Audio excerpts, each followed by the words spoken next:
Aqui nos chegam duas notícias do ensino brasileiro, né?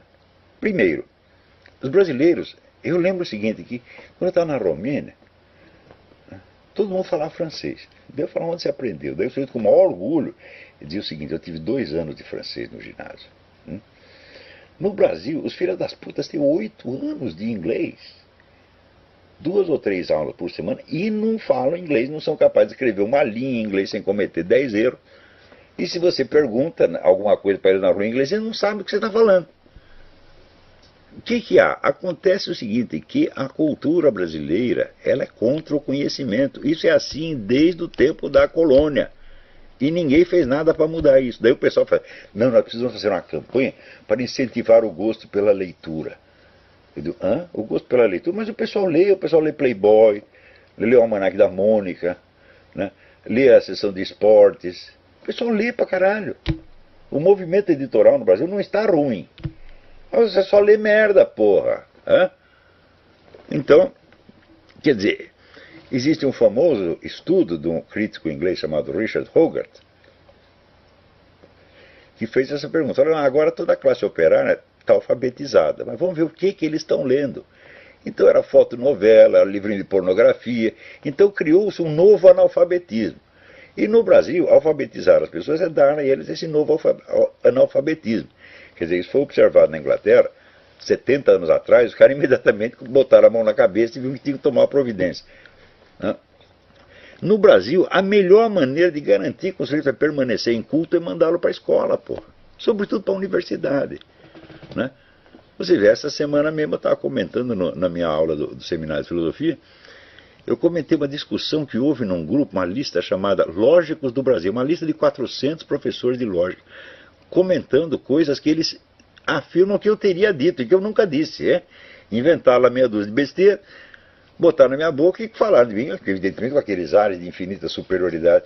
Eu vou colocar à disposição do público esta aula, a última aula que eu dei no sábado, para vocês terem ideia do que são os lógicos do Brasil. É uma calamidade o negócio, tá entendendo?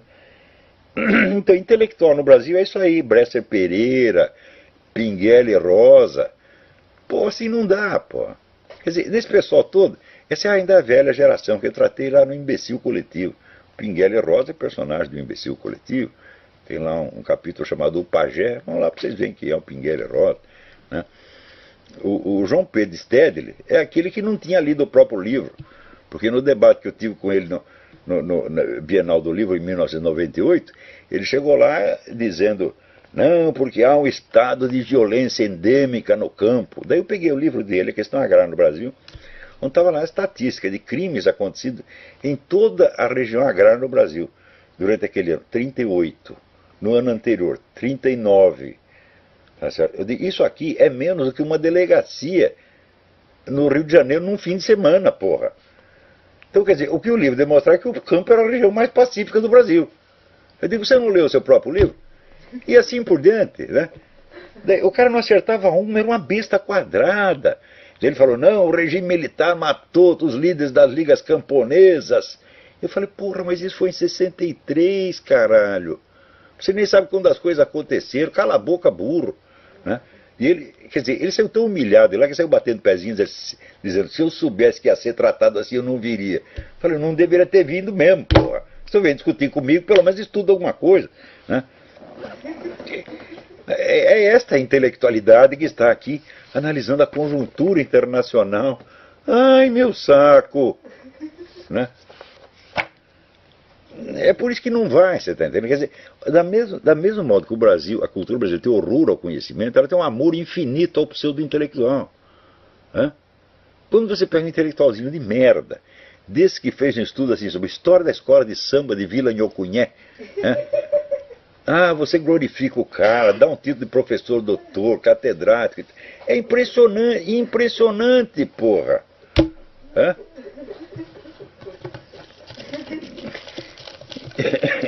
Então, vocês leem os livros do Lima Barreto, que já documentou, o Brasil em 1910 já era assim, agora piorou muito. Quando votaram no Lula, oficializaram a situação. Votar no Lula por quê? Porque ele é um semi-analfabeto, porque ele é um incapaz. Porque se você elege uma pessoa capaz, depois você fica com inveja dela.